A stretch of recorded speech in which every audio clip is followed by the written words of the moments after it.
صفقه جون انطوي خلاص انتهت النادي الاهلي. مين جون انطوي؟ جون انطوي لاعب الشباب. لا ده مين صحيح؟ جون انطوي لاعب الشباب، وانت وحضرتك كنت بتفاوضه، سمعت ان حضرتك كنت بتفاوضه. لا انا بخش في صفقات كدني السنه، ما عنديش الكلام ده. ايه؟ انما عايز اقول للسفير السعودي السيد احمد قطان من فضلك ما تخسرش جمهور الزمالك. هو معروف السفير السعودي معروف ان هو اهلاوي جدا. اتفضل يا سياده المملكه مشرف. العربيه السعوديه دي، السعوديين دول ناس اخواتنا ونسايبنا وبنحبهم ونحترمهم. من فضلك انسى اهلاويتك. تاني بقول لك من فضلك، مش هقول تفصيل اكتر من كده، انسى اهلاويتك. يعني حضرتك بتشوف ان صفقه جون انطوي احد اسباب انتقالها هو السفير السعودي في مصر؟ جون انطوي جاب 4 تجوان في الموسم كله. جون انطوي النادي المصري باعه ب 2 مليون دولار و200,000 دولار، وبعدين بيتحايلوا على اي حد ياخده بمليون. لا مش صفقه يعني، لا يعني هقول لك الحق يعني.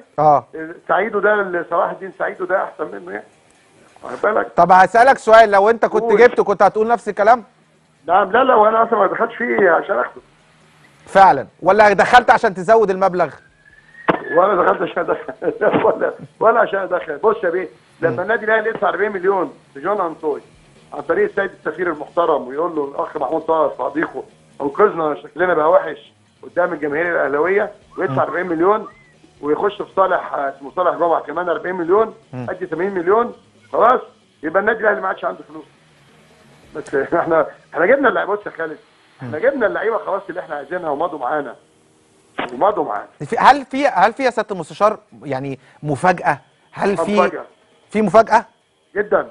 يعني في لعيب قنبله؟ اخو جون انطوي الصغير. بجد والله؟ اخو جون انطوي الصغير اللي هو صغير اللي عنده 50 سنه ده جايبينه. سيد انطوي؟ انطوي كبير. خالد ما تشغلش بالك بصفقات، واخد بالك، مضروبه اسمها كيد نسا.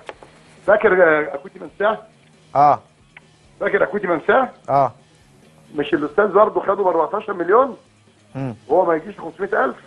سيبني بقى اشتغل مع محمود طاهر شويه. بس اجوجو جيب 11 مليون برضه.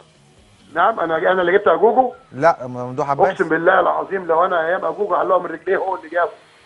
وانا اللي جاب اجوجو؟ شوف الباقي اللي جاب اجوجو